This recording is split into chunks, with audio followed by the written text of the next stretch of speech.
Hello bachcho, let's see the question, and the question says that the solar energy incident normal to the surface of the water in a container raises its temperature from 10 degree to 20 degree in 1 minute. If the mass of the water in the container is 1400 grams, then find the surface area of the water.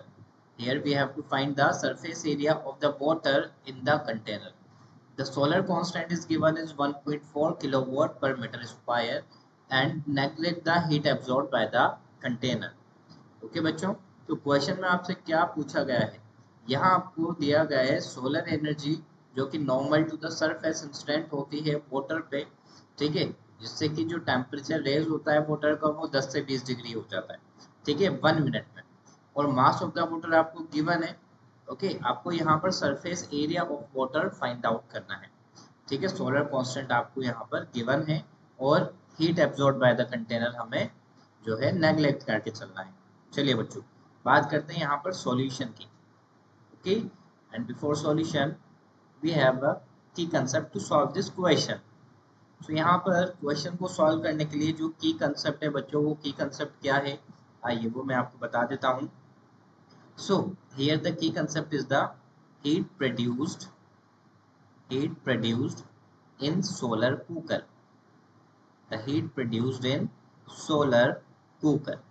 तो जो heat produce होता है वो उसको मैं Q से represent कर रहा हूँ, and that must be equals to area into time multiplied by solar constant, multiplied by solar constant.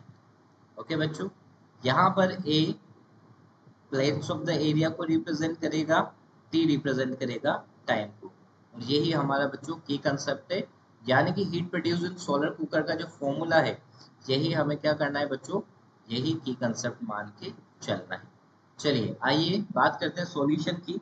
तो किस तरह से हम इस क्वेश्चन को सॉल्व करते हैं, आइए देखते हैं। तो सबसे पहले बच्चों अपन को क्या करना है, देखिए यहाँ पर वाटर का टेम्परेचर 10 टू 20 डिग्री इंक्रीज हो रहा है, ठीक है। सो मैं यहाँ लगा सकता हूँ कि amount of heat required to raise the temperature.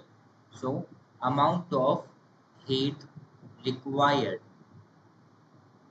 To raise the temperature of water, to raise the temperature of water. तो यहाँ पर वो अमाउंट क्या होगा, चलिए इस अमाउंट को मैं यहाँ पर Q से रिप्रेजेंट करता हूँ। एग्जैक्टली ये दोनों Q हमें बाद में जाके इक्वेट करना है, दैट्स वाई मैंने यहाँ पर इनको सेम ही ले रखा है। सो बच्चों ये Q का वैल्यू क्या होगा, चलिए that Q must be ms delta T। Okay, आपको पता है यहाँ पर m is the mass, s is the specific heat capacity, और सब्सटेंस है वाटर, तो वाटर की स्पेसिफिक हीट कैपेसिटी, और delta T is the change in temperature. तो चलिए यहाँ पर अपन वैल्यूज रखते हैं। सबसे पहले यहाँ पर मास, देखिए यहाँ दे रखा है मास ऑफ द वाटर आपको गिवन है 1400 ग्राम्स, तो मैं इसको यहाँ पर 1400 लिख देता हूँ बच्चों। Specific heat capacity of water that is 4.2।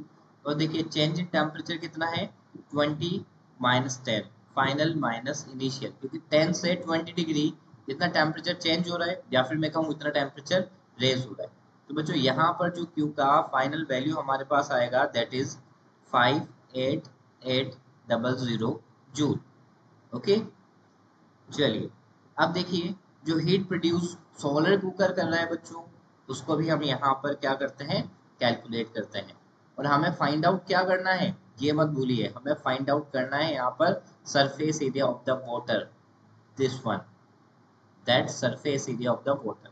तो अगर दोनों को इक्वेट कर दूं मैं, तो देखिए दोनों क्यू को इक्वेट करने पर, तो 58800 that is equals to A into T into solar constant. Okay, solar constant आपको क्वेश्चन में बच्चों यहाँ पर गिवन है। चलिए मेरे को यहाँ से ए का वैल्यू फाइंड आउट करना है, तो मैं ए को इधर ही रहने देता हूँ, और बाकी जितने भी टर्म्स हैं उनको इधर ले आता हूँ। सो 58800 डिवाइडेड बाय, यहाँ पर मेरे पास बच्चों टाइम कितना है, देखिए टाइम आपको दे रखा है 1 minute, that means 60 second, multiplied by solar constant यहाँ पर आपके पास कितना है 1.4 किलोवोट, तो मैं इसको वोट में लिख सकता हूँ, यानी कि 1.4 मल्टीप्लाइड बाय 10⁻³ तो आप इसको कैलकुलेट कीजिए। कैलकुलेट करने पर आपको यहाँ पर आपका फाइनल आंसर मिल जाएगा, and the final answer is 0.7 meter square. Okay, that means the surface area of water, the surface area of water is equals to 0.7 meter square. Okay, and that is our final answer. Okay बच्चों, I hope you understood it well. Best of luck and thank you so much.